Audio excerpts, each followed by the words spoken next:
स्वाध्याय TV.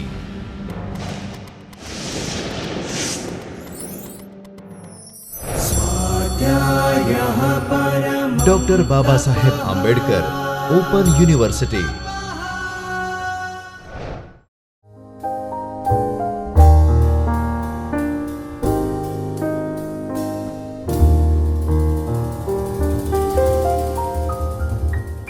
Namaskar.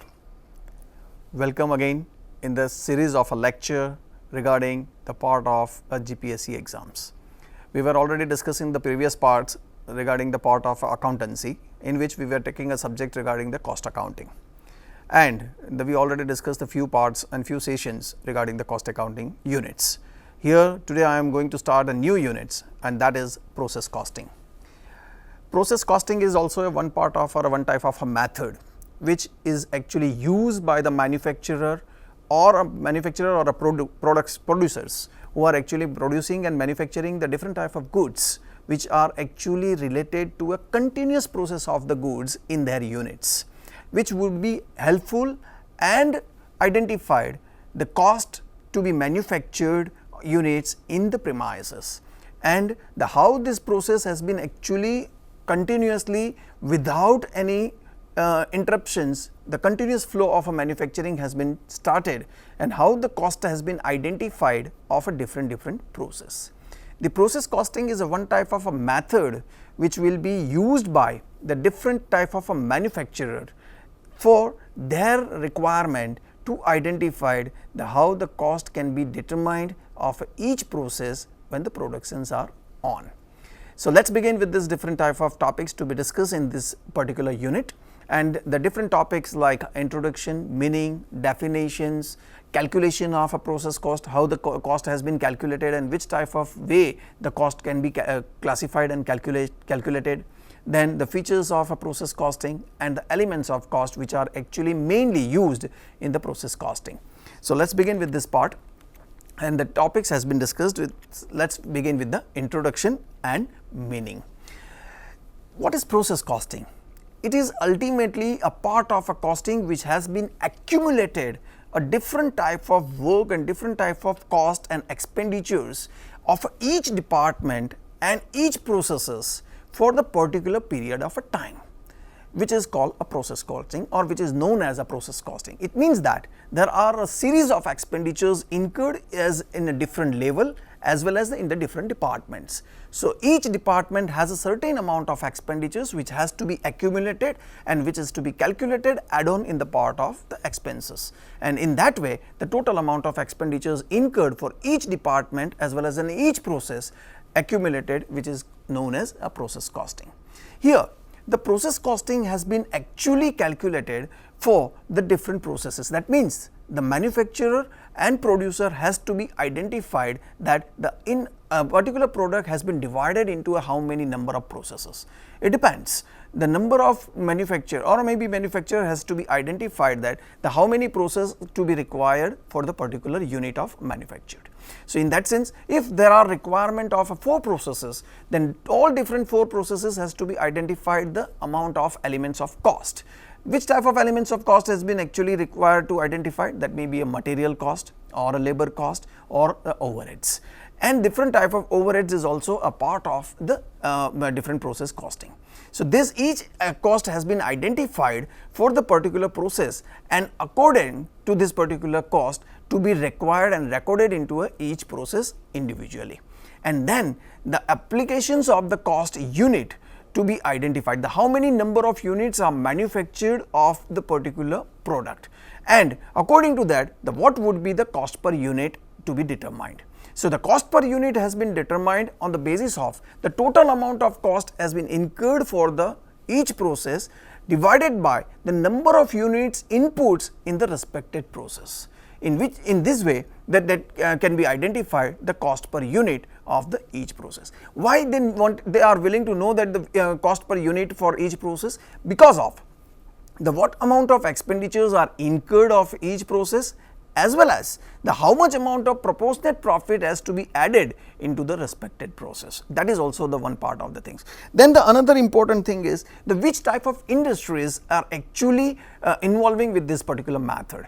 Now, there are many industries to be identified to involving in this particular manufacturing process, because of the particular company who are actually involving with the manufacturing, their manufacturing process has been continued. So, it means that if they are having a continuous manufacturing process and if they are manufactured a bulk number of units in their premises, they are supposed to use this particular method. That means that if they have a uniform method for the manufacturing products, which is not as such differentiated of their manufacturing product, then they are supposed to use for the particular method, like foundries, blast furnaces, chemical companies, oil refineries, different type of beverages, sugar mills, textile industries. These are the industries or manufacturing companies are maybe use this method, and it will be useful for them to identify a different type of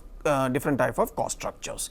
Now, as we already identified that the process costing has been actually identified for the different type of manufacturing company. Now, how this manufacturing process or a production process has been helpful for the particular company. They are actually involving with the single commodity manufactured product, or it is manufactured in a bulk, or it may be manufactured in a group. So, this is the way they can actually identify the manufacturing process in this premises. Now, they have a distinctive features of a process costing is that the unit cost has to be identified, that the product are determined for the respective process through which the unit has been passed. So, that means the as we already discussed, maybe the company is actually identified the different processes for the manufacturing of product. Now, which part of process has been required a different type of inputs, and the what type of cost has been incurred in the different process. It is maybe the different type of expenditures and cost has been incurred in a different processes or in a different stage at different level. So, that they need to identify the cost of a product manufactured and the different type of elements to be inputs in the different processes. Then the next is all the cost has been related to the different processes identified, which is to be recorded in the respected process account. Means that there are certain expenses incurred jointly, not even that, it may be incurred for a whole unit. So, the company and the manufacturer has to identify the expenses to be allocated according to their nature or according to their part of interest in the respected process. It means that if the expenditures are having some part of interest into the respected manufacturing product as well as in the respected process, then the proportionate expenditures to be identified. Now, how the proportionate expenditures can be identified? It would be identified on the basis of a number of units manufactured in the particular process, and on the basis of the number of units, the proportionate expenses identified, and it would be recorded into the respected process account. The another important thing is the purpose of this particular, they need to identify the average cost and average costing of the total amount of costing. It means that the amount of cost has been included with the raw material expenditures, wages, overheads, other direct expenditures and other expenses which are actually allocated to the respected process account. But the whole cost is actually included in the different parts or in a different stage or in a different level or in a different departments. Then at the end of all the processes are over, there would be a total cost. And the total cost is actually a represent of a total amount of cost per unit. How it would be identified the cost per unit? The total cost has been divided by the number of units has been manufactured in the respected process account, and then you will identify the cost per unit. Now, at the end of this, the one department is actually identified, the respected amount of cost incurred in that particular process becomes a raw material for the preceding process, or you can say in the next process, or you can say in the next department. It means that the cost of each process or the finished goods of each process becomes a raw material for the preceding process. In this way, the cost has been added multiple the different departments. That means in each department maybe a raw material cost is incurred, wages or a production wages has been incurred, or maybe you can identify the other expenses too. So in this way the total cost has been identified. So this is the basic things of the process costing. Now what is the definition of the process costing? The costing method which is actually applicable to identify the cost of goods or services which has been involving in a sequence or continuous process of a manufacturing, which is actually involved of a different level of output or a different level of a departmental activity for averaging a cost of units for the producing a goods, which is called a process costing. It means that there are many basic characteristics can be identified. One is it is a continuous process, then you can identify it is a sequence of process, then you can identify it may be a manufacturing involving with the goods or services, or then you can identify the averaging a cost. Averaging a cost, it means that the cost has been divided between the departments or between the activities, or you can say the between the process. So in this way the main object behind the process costing is to identify the total cost of each process or operation to understand the what amount of a product cost at the end of each stage. So at the end of each level or in each department, what amount of cost has been incurred and how much amount of cost is incurred at the end of each process, that is the main object to applied a process costing. And that is why the manufacturer and producer is used actually a process costing, who are actually involving the manufacturing in a different processes they are having. Moving to the next point, and that is a characteristics. Now the characteristics has been designed on the basis of a definition only. How the characteristics actually to be identified? The definition is shows very clear in characterize of the particular process costing. One is the in a process costing, it's always a continuous process of a manufacturing, or you can say that it's a continuous process of a production level.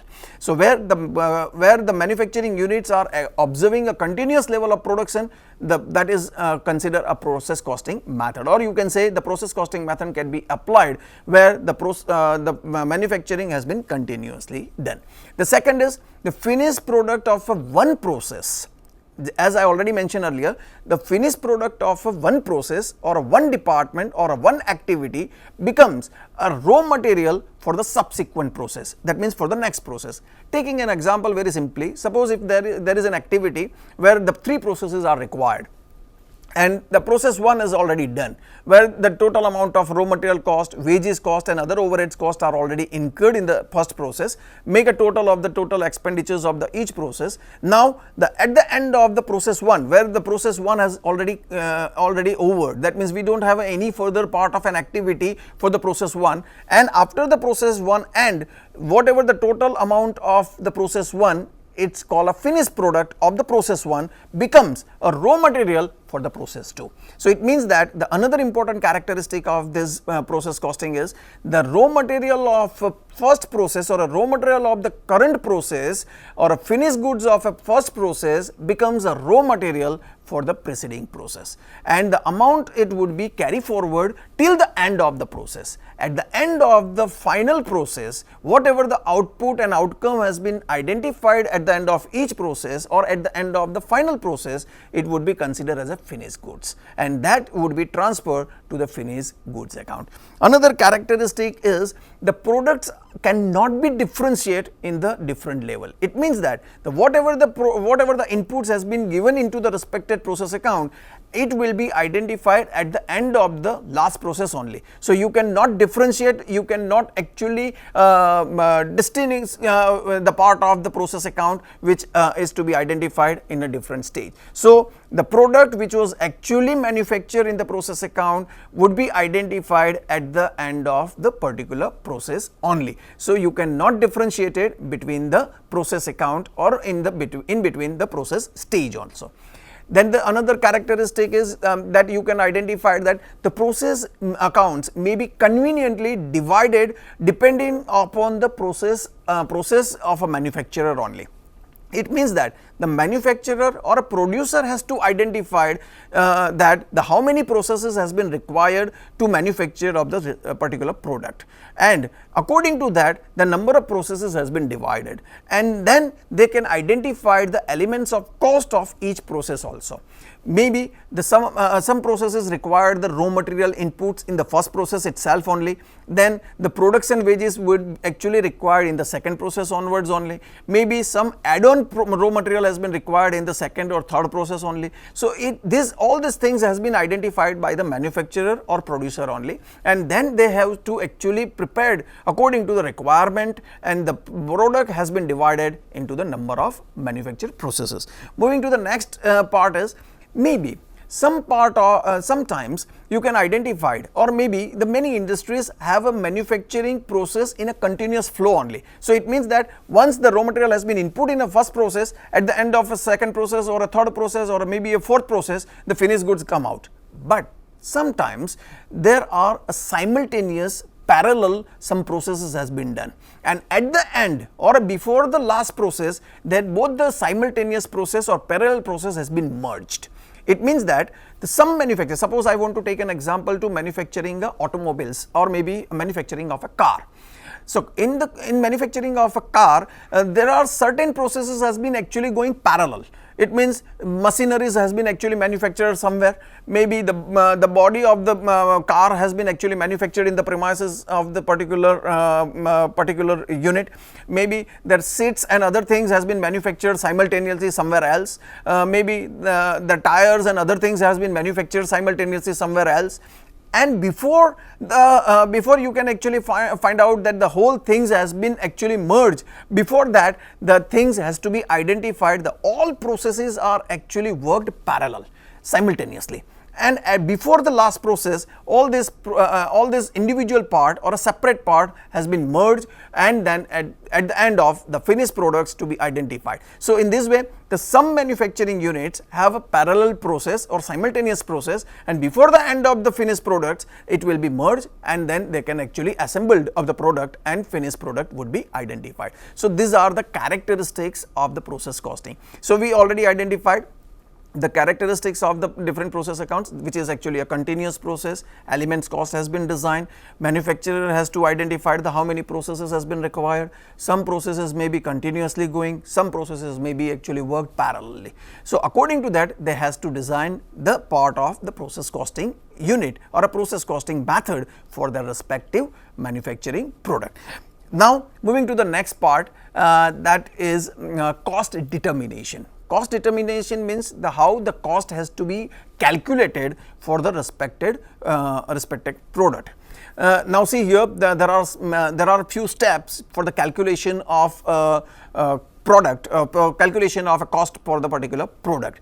Now how the cost has been determined and how the cost can be identified for the particular product, and how the process costing method would be helpful for the manufacturer to calculate the cost, because of there are many features and many points would be considered at the time of calculation of a process costing.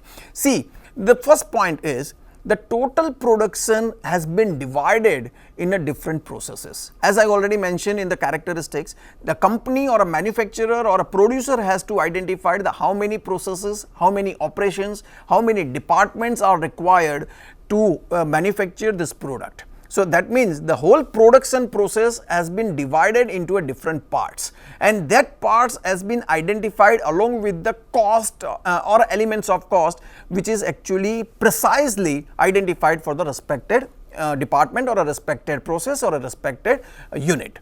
Then the separate account has to be maintained for the each process. Now as we are taking simply here, instead of the department or you can say process or individual case, I am taking an example that's here each process. Now we will actually take in a part of the each process has to be identified, and the cost has to be identified for each process. Now the second process is the cost has been identified of each process. As I mentioned, maybe the raw material has been input in the first process, In the second process onwards, maybe wages has to be identified.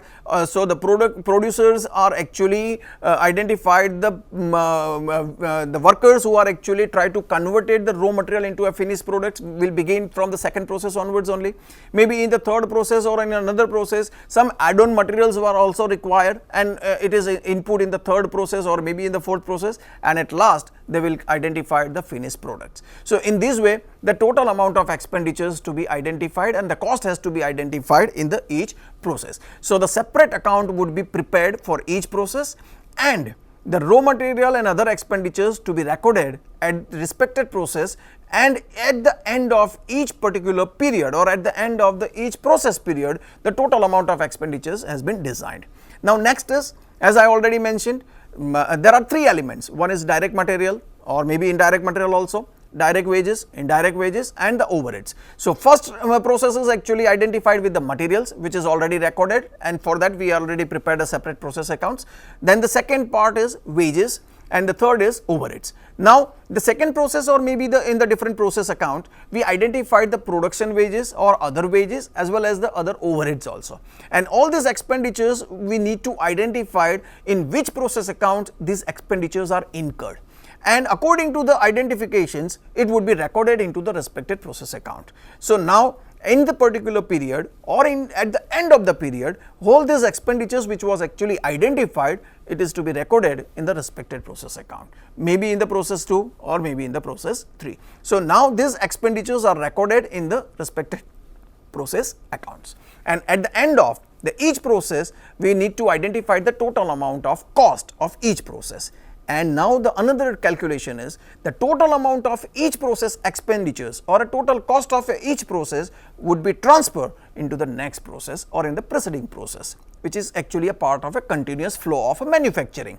So now the total amount of cost of a particular process would be transferred into the preceding process or in the next process, it becomes a raw material for the next process, as we already discussed in the characteristics also. So finished good of one process becomes a raw material of the preceding process. Now there is something else is also input. Moving to the next point, and how it would be calculated. That is very important. In calculation of the process accounts, there are certain other parts also considered at the time of a calculation, which is actually identified the amount of a quantity to be calculated in a different units. It means that when you are actually calculated the cost, you need to identify in which units this cost has been calculated.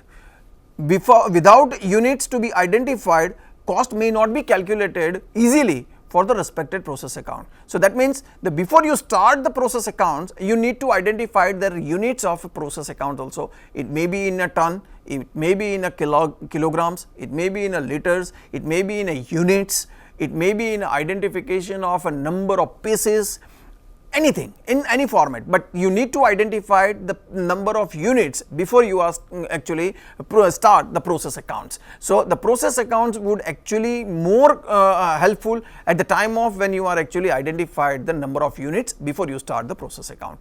Now after you identified the number of units, which may be a kilograms, liter, or any format, then you need to identify the another important features, that is whether the company have a certain amount of an abnormal or a normal losses. That means there would be some part of discriminations to be identified because of the number of units has been input in the first process. It is not compulsory that, or it is not necessary that at the end of a last process the same number of units will come out. So in between, if there would be any possibility of losses, that the losses has to be identified.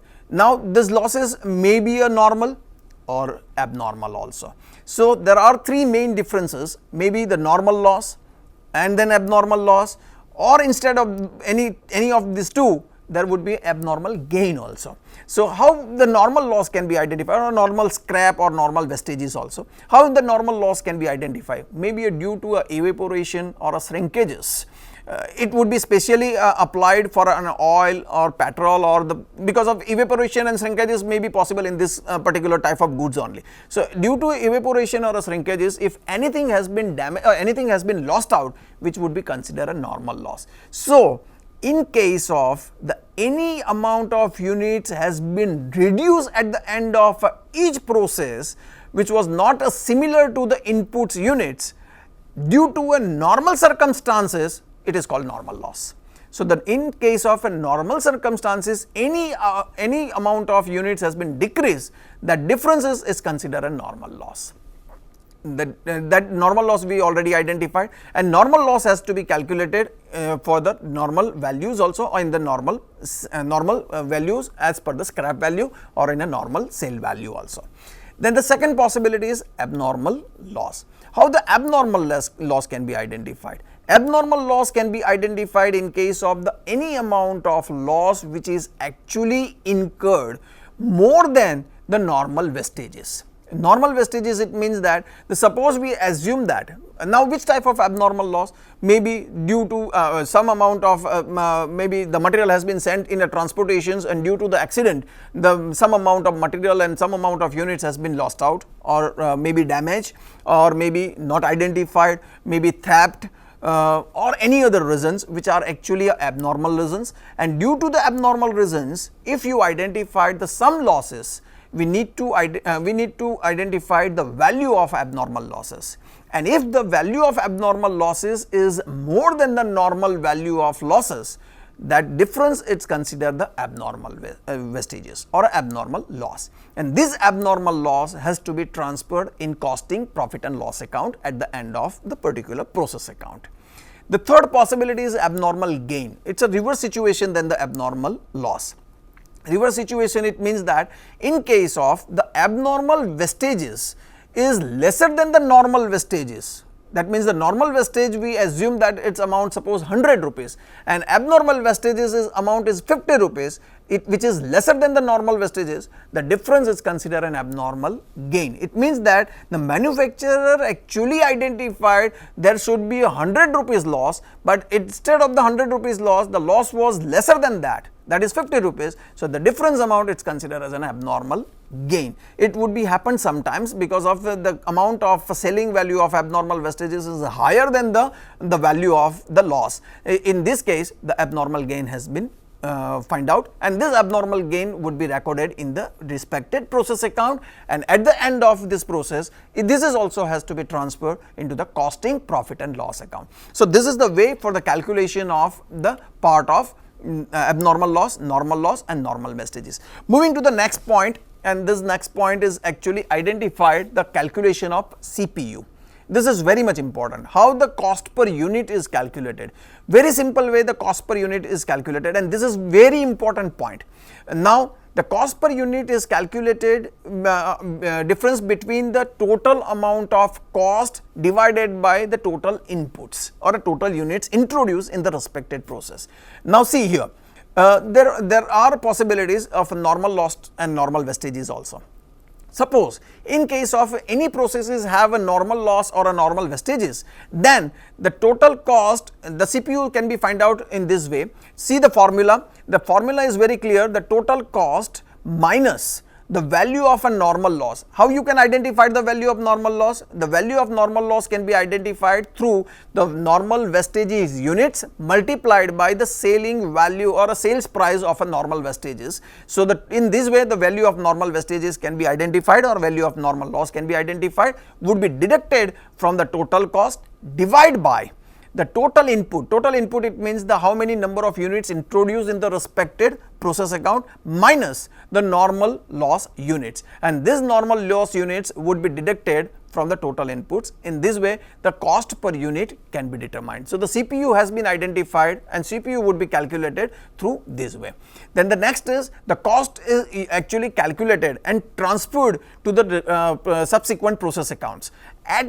We already transferred the process one by one into the subsequent process account, but the most important part is the whenever you transfer this total cost at the end of the particular process, it would be transferred finally to the finished goods account and a finished stock account. It means that the amount of the process would be transferred at the end of all processes, transferring to the finished stock account. And the formula and the journal entries for this finished transferring into the finished stock account is the finished goods account is debited to the last process account. as we already understood that at the different part of a process also transferring into the next process account, the respected process will be debited. Suppose I told you the first process finished goods becomes a raw material for the process 2. When you are going to transfer this, there would be a journal entry is process 1 account debited to the process 2 account. So, this is a very simple formula. So, in this way the amount of formula has to be transferred at last also when all the complete process has been done and we identified now this is a finished goods. So, then the formula is finished stock account debited to last process account. So, this is the way to identify the journal entries of the prospected process account. Moving to the next point, then there would be a chance of a work in progress also. Work in progress, it means the some amount of process has been already done on this particular product or raw material, but still there are some processes is required to identify the finished goods also, or maybe some process has been required to convert this raw material into a finished product. In this way, we need to calculate the work in progress value also, and this value will be calculated on the basis of the material, labor and other overheads which was actually charged into the respected process account.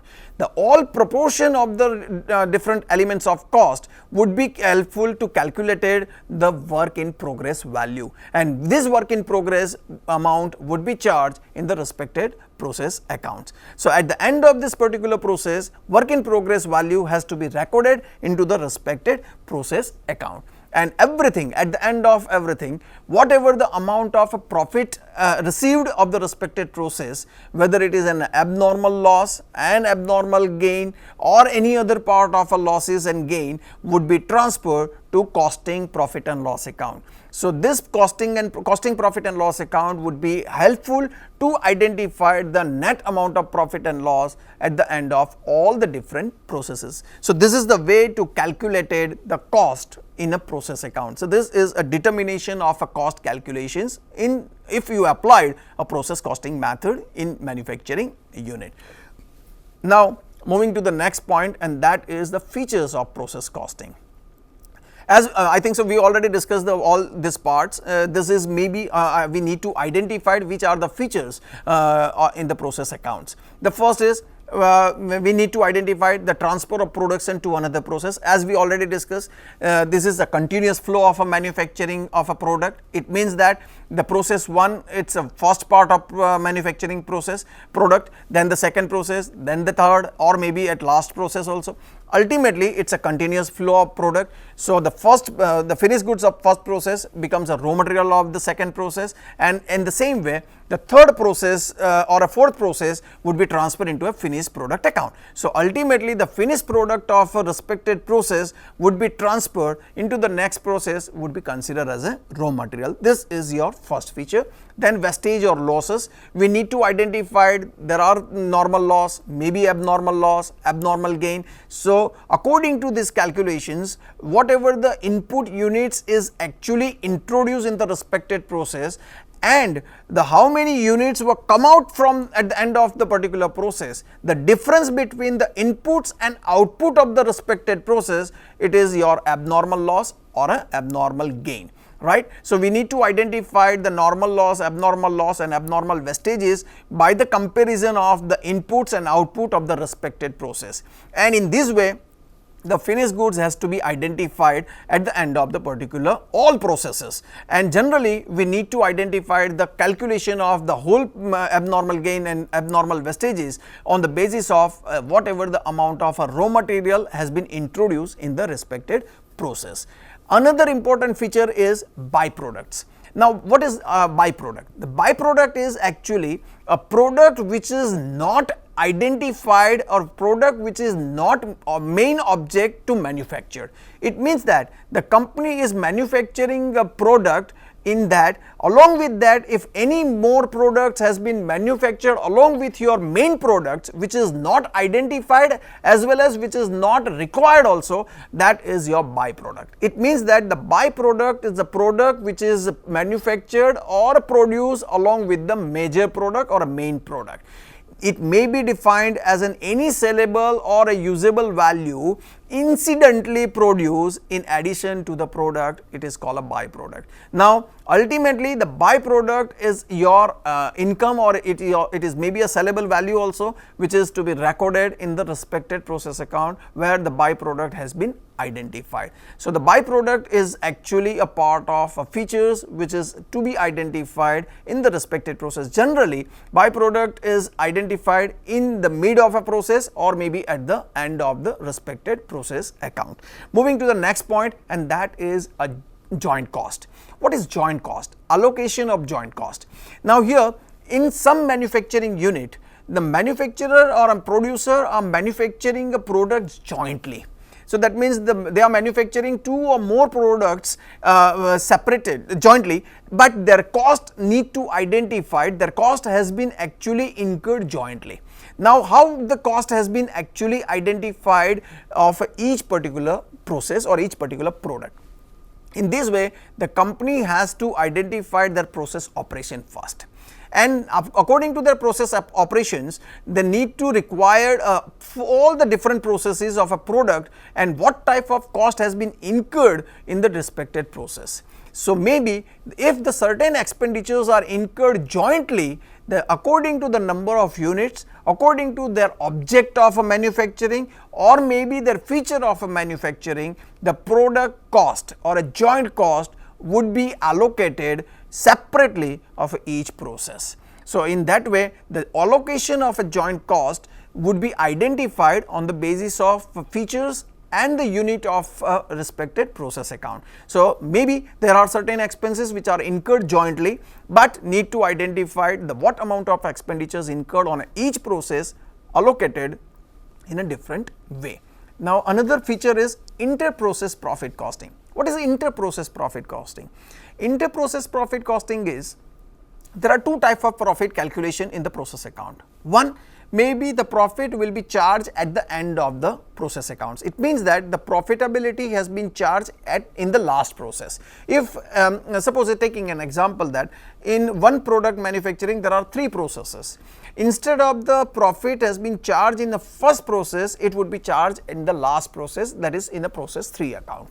This is called a general profitability charge in the last process, and that is actually a general tendency of a manufacturer that the profitability will be charged at the end of the process account. But suppose if the manufacturer or a producer willing to identify the some amount of profit which is to be equally distributed in each process, because of there may be a work in progress is an issue, there may be a joint cost has been issued, maybe byproducts is also an issue. So because of this reason the company or a manufacturer willing to know that the what amount of profit also equally charged in each process. In that way, or maybe they can actually identify that certain amount of a percentage of profit which has to be identified and added at the end of each process. And because of that they could actually calculated the amount of profitability added into a material cost in the each process also, or in a labor cost in each process also. So whenever the closing stock or the closing material of the respected process is identified, the profitability would be proportionately distributed in each process, instead of the profit has been charged only in the last process. What happened in the another method? In the another method, the first process and second process there would be a no profit at all. So maybe in the first process or second process there will be a loss only, and in the third process there will be a huge profit only. So this was the limitation of the one method. In the second method, what the manufacturer is actually decided, he would be identified the profitability added in at the end of each level, at the end of each department, at the end of each process, and the requisite or maybe a reasonable amount of profitability has been charged. Instead of in the last process, it will be charged at the end of every process, and it helps to identify the what amount of profitability will received at the end of the total process or at the total cost. This would be a beneficial for the company or manufacturer, and that is why the inter-process profit would be a more comfortable and more beneficial for the manufacturer, and that is why the manufacturer would charge a profit at the end of each process called inter-process profit method. This is also the one type of feature of a process costing. So, this is what we had discussed, the part of features of process accounts. Moving to the last point, and that is elements of process costing. Elements of process cost, we already discussed there are many elements of cost account, and we already discussed the elements of cost in beginning of the cost accounting only, and in the introduction part of the cost accounting, that is three major elements: material cost, labor cost and overheads. Here also these elements of process costing would be helpful to determine the process expenditures and process cost in a different level or a different stage. What would be the first part is material. How the material cost could be identified? Whatever the amount of material or a raw material has been introduced in the first process, that it will be recorded in the first process account, and at the end of each process or each costing period, that they can actually identify the amount of material cost, and material would be identified through the material sheet. How the material cost has been identified? Through the material requisitions. So, that means whenever the material has been required by the different type of manufacturing process or a different manufacturing unit, they put actually a requisitions to the store department, and according to the requisitions, the material has been supplied by the store department to the process department or in the process accounts, and in that way through the material requisition sheet they can identify the cost of material has been incurred in the respected process, would be recorded in the material or in the process account in the debit side, and to identify the material expenses. Now, the second elements of cost, and that is labor. Now, see how the labor cost has been identified. There are two types of labor cost. One is a direct labor and other is indirect labor. We are just supposed to discuss here the direct labor. It means the productive wages. The productive wages could be identified through the wage sheet. Now, according to the how many number of workers are actually working on that particular manufacturing of unit, how many workers are involved with the manufacturing of the respected process, then their timings, their schedules, their inputs actually has been given to the manufacturing of a respected product and converted the raw material into a finished products, and at the end of that particular process they would be calculated the how many number of hours were actually used in this particular process. According to that, the what amount of wages to be offered per hour or per day, or whichever the way the wages has been calculated, and the total amount of wages cost to be identified. At the end of this particular process, the total wages cost would be calculated and recorded in the respected process account debit side. The wages cost to be recorded, that is the way to wages cost has been input in the respected process account. Now, the third elements of the cost is overheads, and that overheads is actually additional expenditures or add-on expenditures of the manufacturing of unit. It means that there are certain more expenditures than the material and labor which are actually required for the manufacturing of a product. Whatever the expenditures are incurred other than the material and labor could be identified that is actually incurred for the respected process account only, and according to these expenditures would be recorded into the respected process account. Maybe add-on materials, maybe the company is actually manufacturing a textile or a clothes. In the textile division there may be a printing cost, right, or maybe there would be a block cost, and it may be there would be a cost which are actually a drying a material, drying a clothes. So, these are the add-on cost and the add-on material which are actually used in the manufacturing of the respected product. So, how this cost has been identified, that is the first thing. Second, in which process this cost has been incurred, and the third is what would be the value of the cost which are specifically incurred for the respected process, and according to this all calculations and all ideology, it would be recorded into the respected process account. So, this is the way the overheads to be recognized, and this would be recorded in the respected process account. So, these are the elements of a process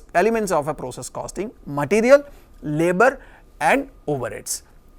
In this all, we can say the whole process costing is very much helpful for the manufacturer or a producer who are involving with the number of process manufacturing product, but it is a continuous flow of a manufacturing which can be divided into a number of processes, would be helpful to apply this method to determine the cost systematically, and then they can use this method to identify the cost through the process costing method.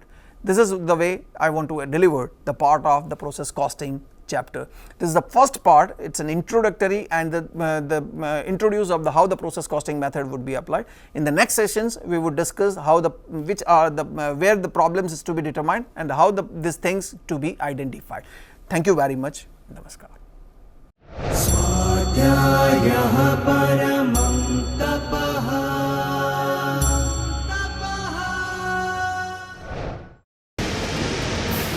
स्वाध्याय TV